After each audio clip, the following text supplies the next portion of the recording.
اهلا بحضراتكم. بعد ما فطرت حضراتكم فول النهارده افتكرت موضوع الفول.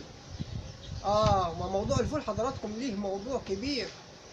مش عارف انا التركي آل الشيخ او الاستاذ تركي آل الشيخ او المستشار تركي آل الشيخ بيتكلم عن الفول. بيقول ايه المستشار تركي آل الشيخ؟ الفول يعد مصنع طبيعي لانتاج هرمون السعاده بفضل احتوائه على ماده الاورال دي التي تدعم المزاج والطاقه الذهنيه. وكاتب من تحت جامعه كامبريدج.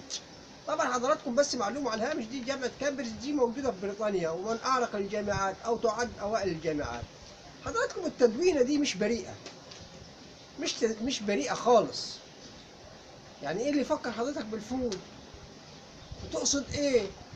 حضراتكم كان الرد اللي لفت انتباهي حضراتكم، الرد المقنع، كان من الأستاذ حافظ المرازي، اللي هو رد على تركي آل الشيخ رد مقنع ورد حقيقي.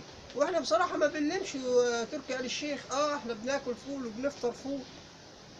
لكن التغريدة بتاعتك سيادة المستشار مش بريئة، ولذلك كان فيها عدد من الردود على التغريدة دي. حتى لما سئل الذكاء الاصطناعي حضراتكم أجاب إن التغريدة مش بريئة. إحنا بنفطر فول وبناكل فول وراضيين والحمد لله. لكن تقصد إيه؟ ده اللي قاله ورد عليه الأستاذ حافظ المرازي. تحية لرد حافظ المرازي اللي فهم التدوينة وفهم التغريدة صح.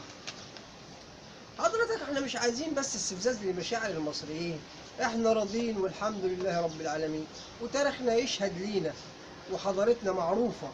حضرتك بتقول تغريدة وبتقول ان جامعة كامبريدج ان الفول بهرمون السعادة. احنا الحمد لله طول عمرنا راضيين، طول عمر الشعب المصري بيعيش على ابسط حاجة، طول عمره راضي.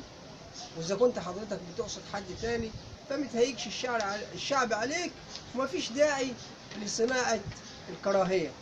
نحن شعب واحد.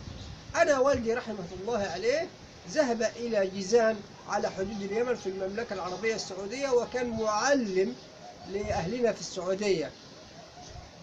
حضراتكم نحن وطن واحد وعرب وتاريخ واحد، فبلاش الناس تتريق على بعضها. وتغريدة تركي آل الشيخ بأمانة وبصدق مش لاقي لها مبرر غير إنها تغريدة مش بريئة. وكافى الرد اللي رده الأستاذ حافظ المرازي عليه بصراحة شافي كافي. وفقنا الله لما فيه الخير. سلام الله عليكم ورحمته وبركاته.